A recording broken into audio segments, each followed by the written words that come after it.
skin? Yeah, you. Oh, Of okay. course you. Like, Oh. I meant, Tamara also. Tammy, Tamara, you do. This is happens to not be the only.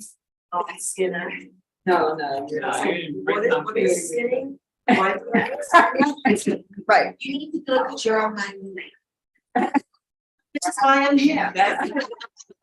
Good roommate. Yeah. You study Right. for you. So if your roommates have been.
Shane, you guys switch places, and then Tammy, come closer to.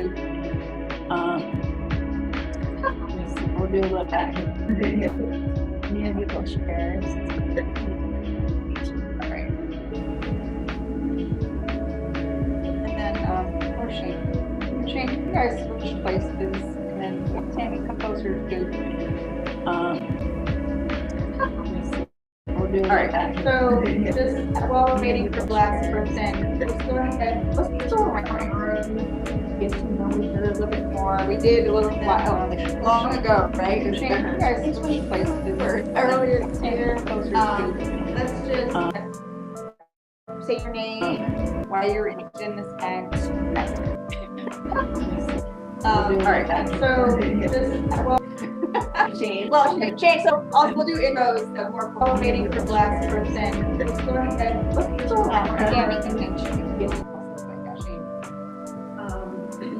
A little bit more. We did a little while long ago, right? Shane, you guys switched places earlier today. Let's just say your name, why you're interested in this event. Alright, so Shane, so we'll do intros that we're waiting for the last person. Let's go ahead, let's go around. Tammy can mention. A little bit more. We did a little while long ago, right? Shane, you guys switched places earlier today. Let's just say your name, why you're interested in this event.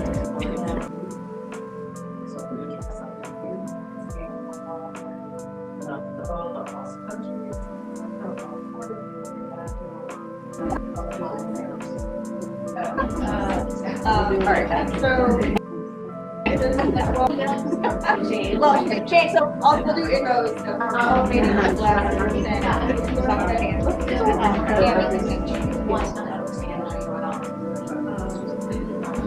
little bit more. We did a little while long ago, right? Shane, you guys switched places earlier today.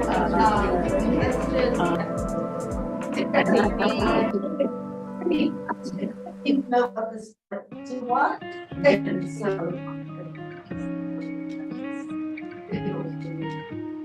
Why you're in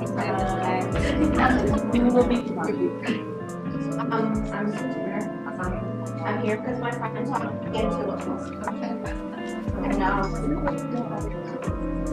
And I figured I'd get alright, so Shane, so we'll do intros that we're waiting for the last person.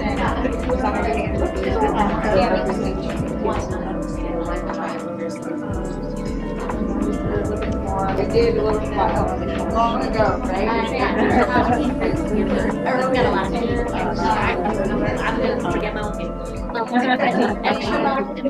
own name. Yeah, I'm just answer any questions you have there. I will participate. I'll note down questions about your setups, how to transition schemes, absolutely all the way. We just some inspiration and maybe you're like gets really here. And I'm happy to be coming today. And I figured I'd get it. Alright, so but Shane, so we'll do intros that we're waiting for the last person.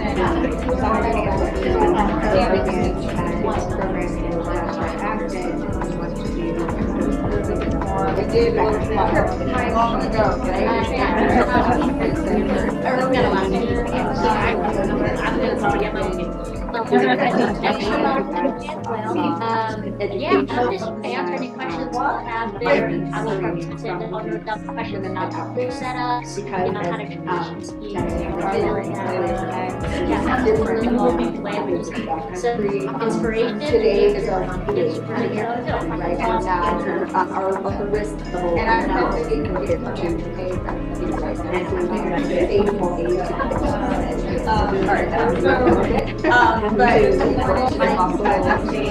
Okay, so also the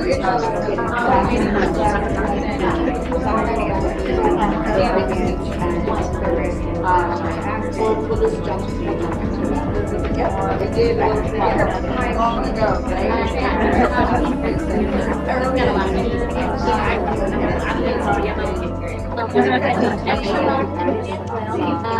yeah, just answer any questions you have there. I will send it on your questions about food setups, you know, how to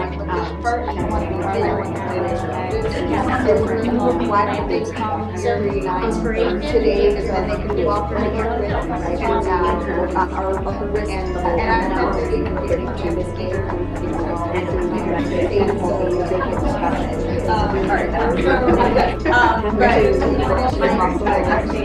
okay, so also the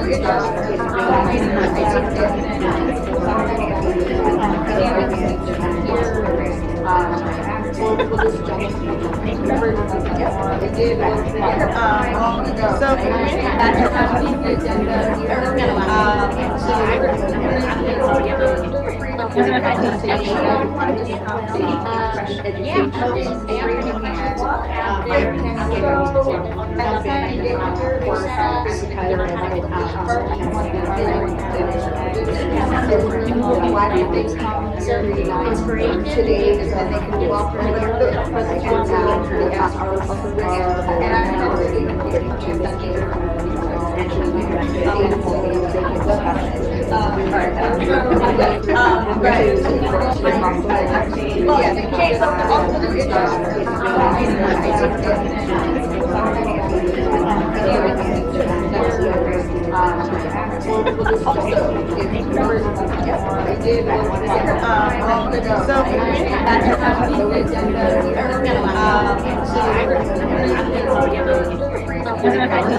inspiration today is when they can do all for right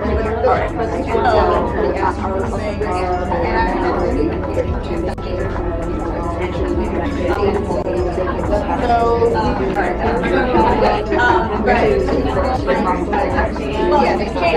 the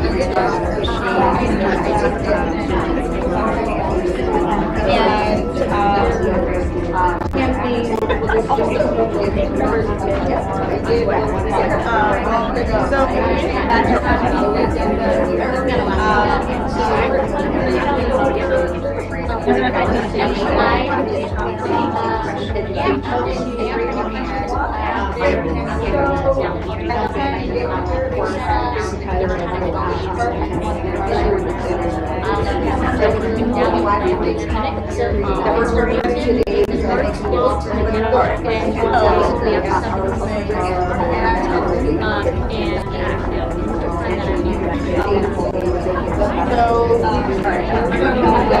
learn how to speak. And so, you know, I'm part of this generation of people who got into backcountry skiing because of its affordability.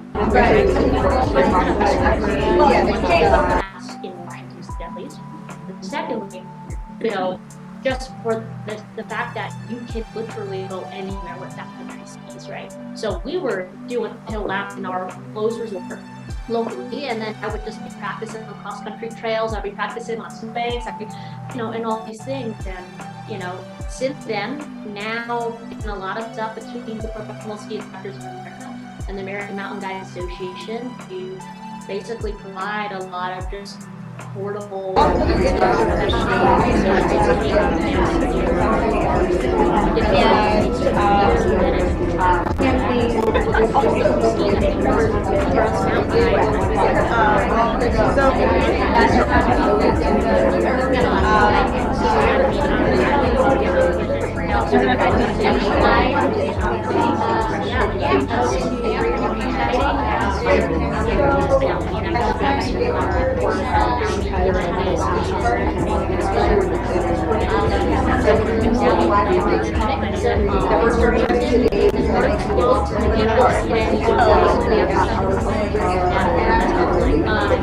Students pre-pandemic to now like 15,000 a year. So these are all people going out, getting their education, wanting to do this as an activity, and it's like, we only anticipate the demand to kind of stay there. You know, cost and just community. So, Sorry, go ahead. Yeah. so as a ski guide, you're literally just taking people into the backcountry. Yes. and kind of just taking them up and doing laps with them. Yep. Helping them out. Yeah. And that's one of those things where it's like, it's considered, it's the like the highest paying kind of guiding work. Like I'm usually hauling like 40-60 pound packs for people, you know, in the summertime up a mountain. But my favorite thing to do is like, to go to Japan, to go to Chile, Argentina, to take them out on really mellow, you know, just tours kind of like on snow like this and just having a good time. Yeah. So it doesn't have to be like that. Mhm. And that's the great thing too, because with backcountry, you can control what terrain you go into, right? That's the beauty of it. If you want to say, I'm gonna stop here, I'm gonna turn around and ski down, then you can do that. You know, it's not like going up a lift and you're like, all right, well, I'm stuck in the expert terrain and now I have to head down, right? How many of us have been in that situation? Nice. Well, you're here. All right, let me just click on this to go to. Okay.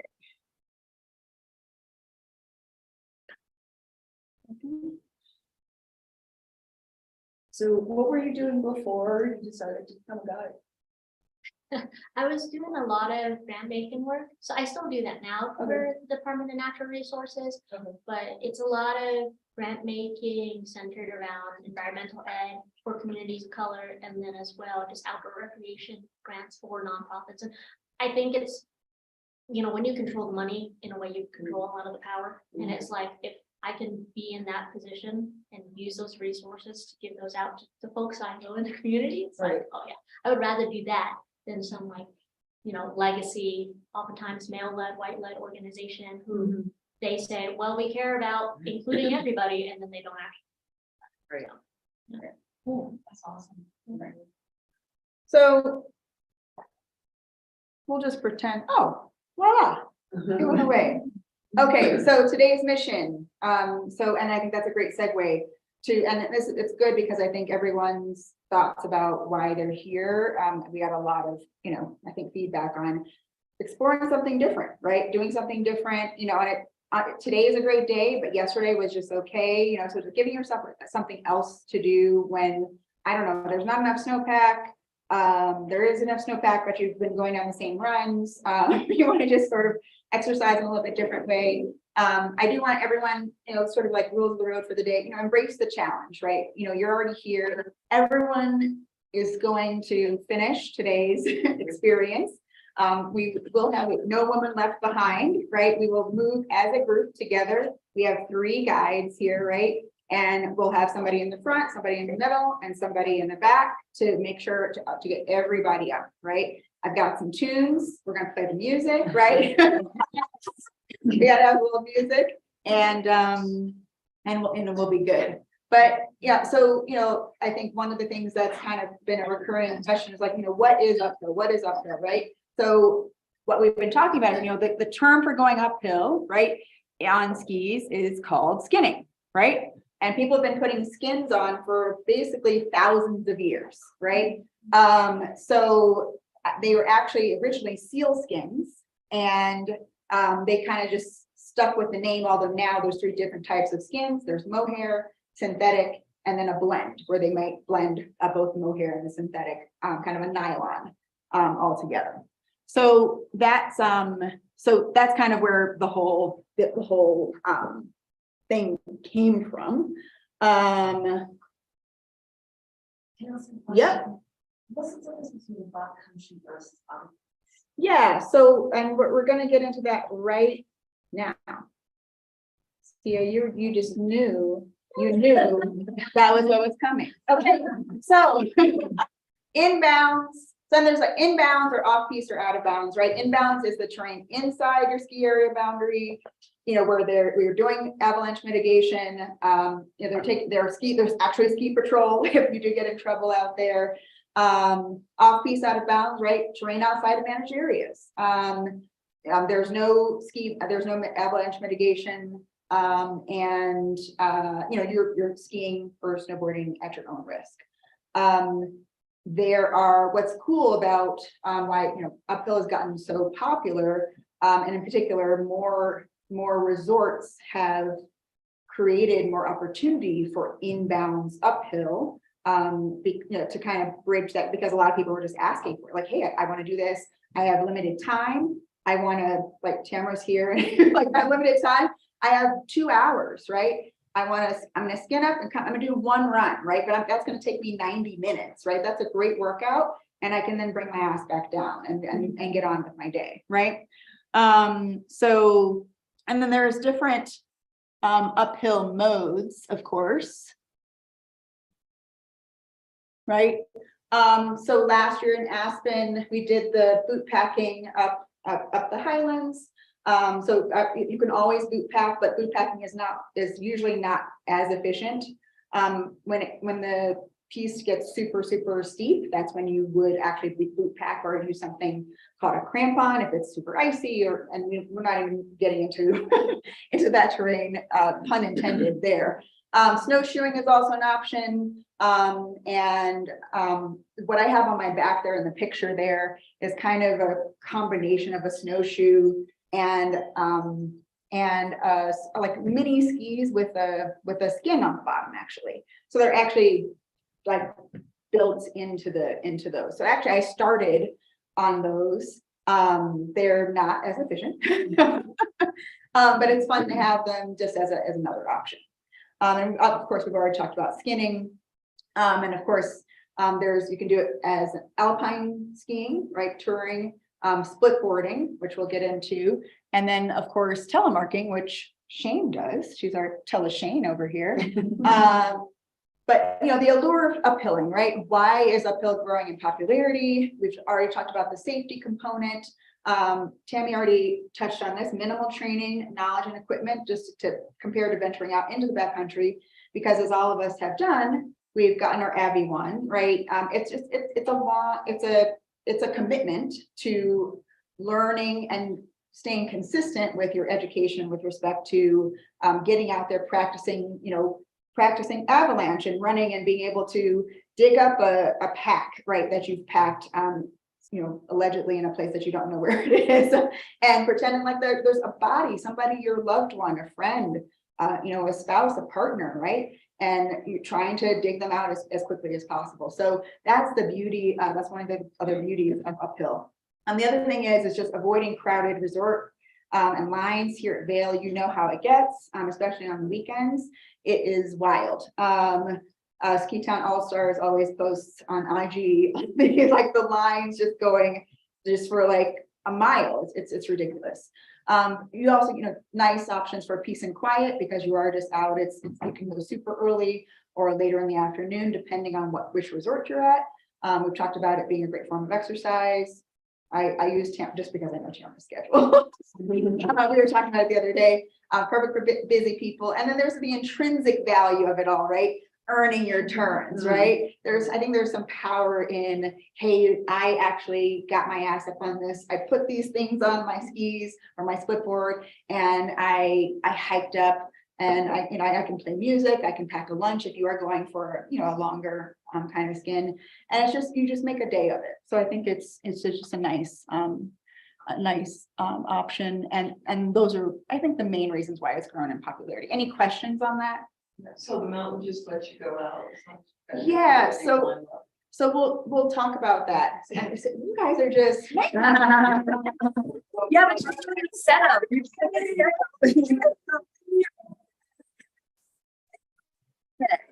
yeah. All right. So each resort has different policies, right? So after hours versus regular operating hours access. Here at Vail, it's after hours. So I think about I forget what it's 90 minutes before the lifts open, 30 minutes after the lifts close. Today we're doing it after the lifts close, so we can start at 4:30. that's why I'm like, hey, let's like start at 4:30, we'll make it before sunset and we'll make our way back. Here at Vail, there's no cost to it, right? But there, and some places may require a liability waiver like Vail is requiring today. Copper Mountain, for example, has paid access. There are some mountains where you just pay for the whole season for uphill access. So there's just different options. So if you are at a different mountain, check their website. There's usually a phone number and they'll give you specific routes to take. And that's actually why we're taking the route we're taking today, because they said, no, this is the best route for, especially for a larger group. This is a large group to take up. Okay. And of course, some resorts completely restrict access. So for example, Jackson Hole or Snowbird, just because their avalanche situation is just beyond. So the mitigation work that you have to do to make it manageable is just not manageable. So, all right.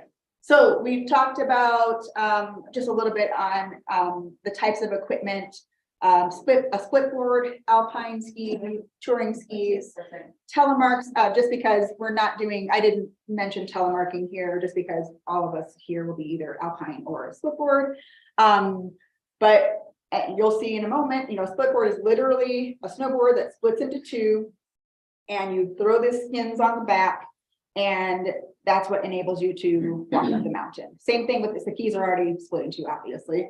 You have ski boots that will take you into walk mode, touring bindings that detach at the heel for walking uphill. You'll want to loosen the front of your boots, Tammy, and Shane can advise you more on the ski element, some ski tips on that.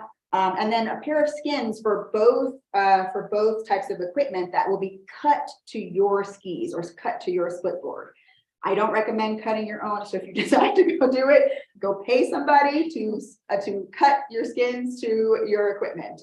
If you, again, intrinsic value, if you feel really, really special about doing it yourself, knock yourself out. I got mine professionally cut.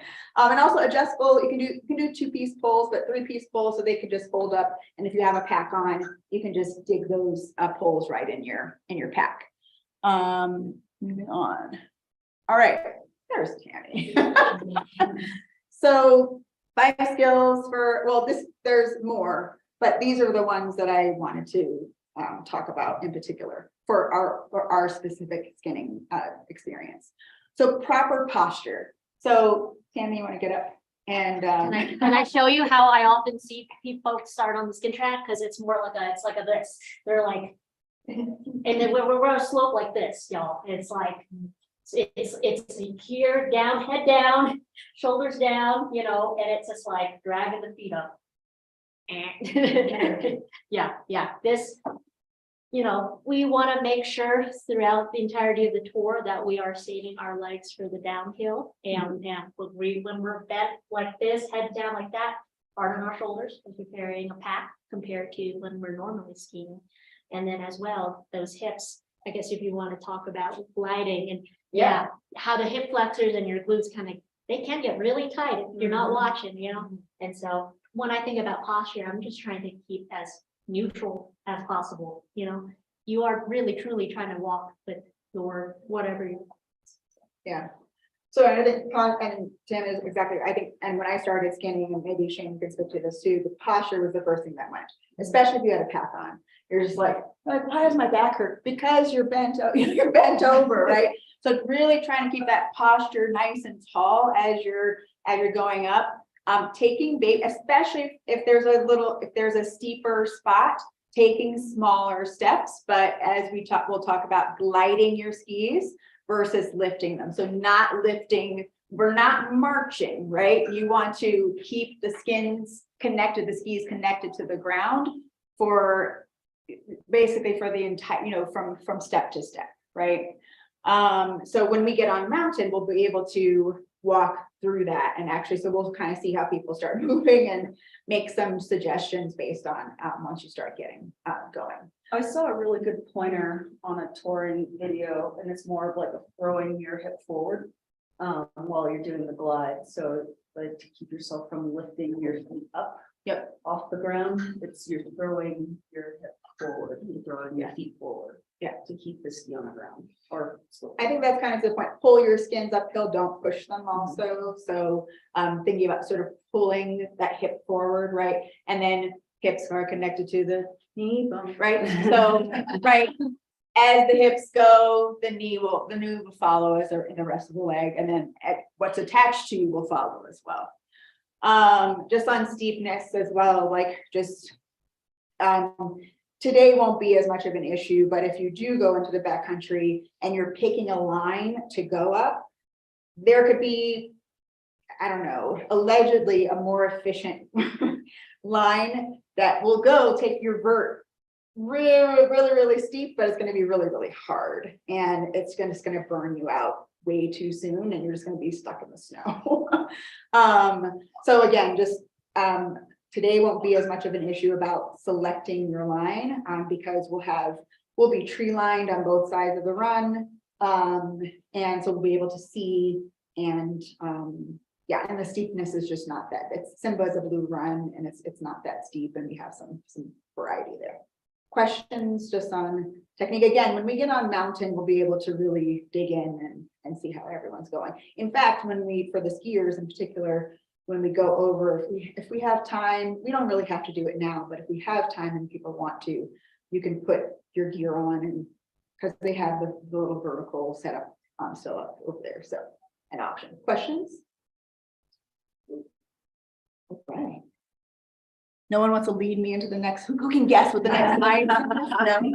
Yeah. Well, I mean, one of the things I've seen is, well, if you're in the backcountry, I mean, there's anything out there. So there are rocks and all types of things.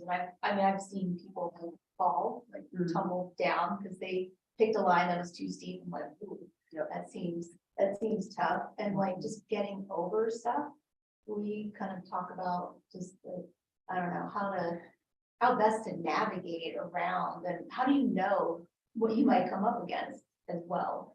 So that's always my fear, like what's out here. I mean, I think that's all that has, and it still continues to be my fear. Just it's the fear of like not knowing what you don't know, or like not knowing what you don't know and just not knowing what's out there. There could be sharks and those are the big sticks, kind of sticking out and things like that. But I think it does, going with guides who do know the area, right, can help a lot. Just so you can start to identify, that's like when you do your Abbey training, you start to, oh, okay, now I see that there are little branch trees that seem to have been chopped off at the 3/4 way down. Oh, there might have been an avalanche here. And it's only through like, it's one of the things we talk about with training is you get through more reps, you just get more comfortable, right? So I think and then Tammy or Shane, you guys can speak to more specifics. But I think it does, I think continuing to get out there and go with somebody who has a little bit more experience than you, but also not relying on them to be your eyes and ears, right? And that's the thing that we learned in Abbey training is the concept of heuristics, right? Just because yesterday the same line was great and there were no issues and the snowpack was fantastic doesn't mean the next day it will be. It could be completely different, right? So really, I think owning your education and your experience, whether it's inbounds or out of bounds, is super important. That's just sort of like a broader. So I think with that in mind, if that's guiding you, hey, I'm gonna go while we're out here, right? We'll find some super mellow stuff and we can super mellow with some options for some other stuff, right? Where we'll say, hey, does that look okay? Let's kind of do some snowpack check. Let's tap, see what's kind of, what's going on. Has someone else been up there, right? Because we don't have to break new ground every time. Tammy or Shane, I just want to add. Yeah, I will say specifics of like when is too steep, and my usual, I'm really sensitive to like changes in pitch or like slope and steepness of things, especially for clients. And I basically, my rule is like, I want to finish up this uphill, the skin, kind of at the same steepness as I started with. So if that means kind of, and I'm starting to feel like pinches in my hip or, kind of the front of my body, I'm going to turn, it's like, I'm just going to zigzag and make our way up the slope, right? I would rather have us kind of travel the same steepness Mhm. so that folks' bodies are just, that's what they're used to, and we can maintain a really steady moving pace rather than like, all right, everybody, let's just go straight up. Now we're gonna put our risers on, and we can talk about that, you know, when we have our gear, and then we're, head straight up, right? Okay, So, so yeah, I like that. Yeah. Pinch, yeah. turn. Seriously, say pinch, and then now we're moving right. Okay, pinch, nope, turn. I think it's when, because you're only going downhill so small of a time in the whole larger context of your trip that day. Yeah.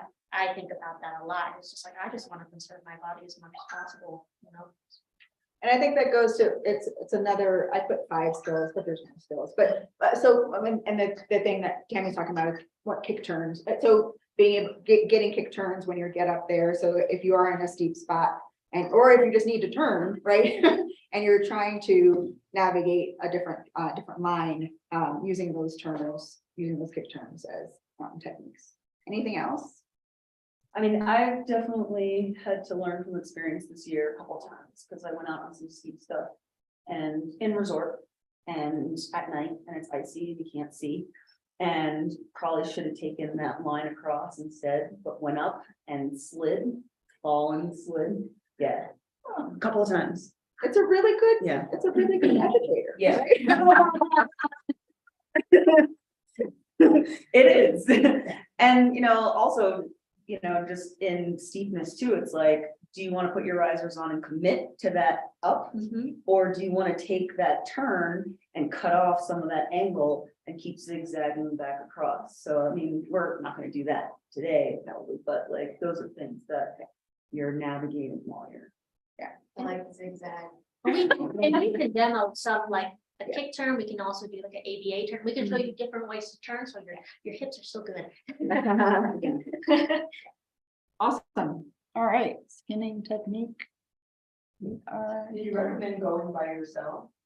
Because sometimes it's better to just peer up at someone, not just. So- peer. So no, well, I think when you're first starting, no. I still don't prefer to go by myself.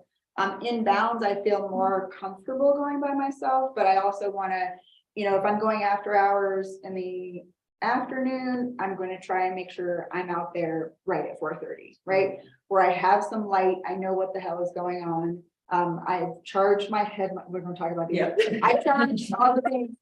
We've had some issues, you're like, you forgot to charge your headlamp, something happening on midway, you know, you're like, what is going on? You can't see. I had a red light. I did one in Beaver Creek in December. My red light came on. I was like, oh my God, like so it happens to everybody, right?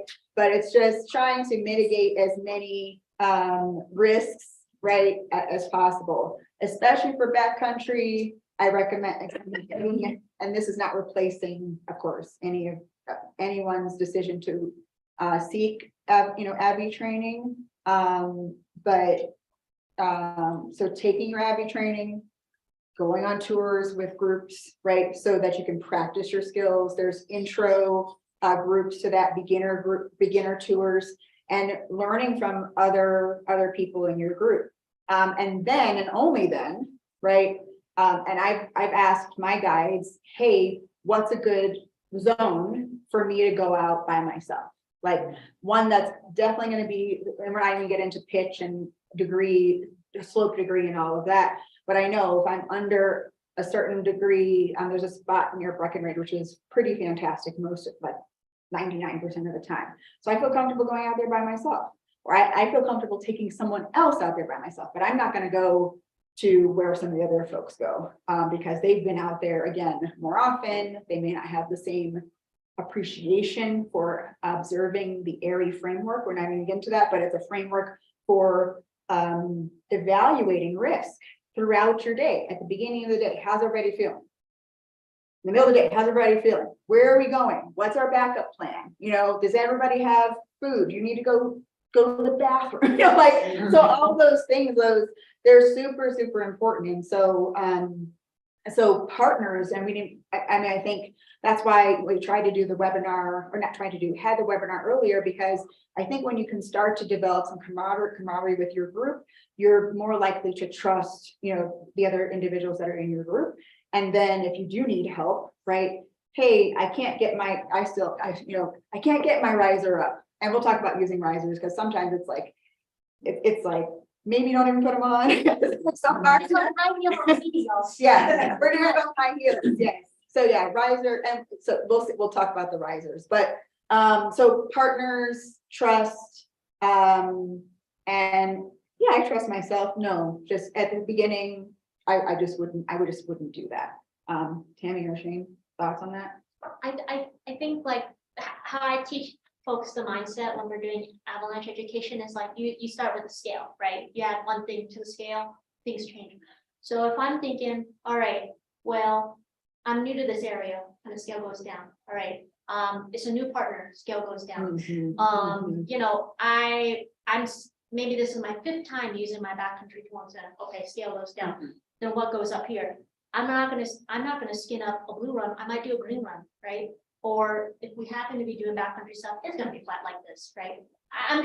I'm thinking about it in that way.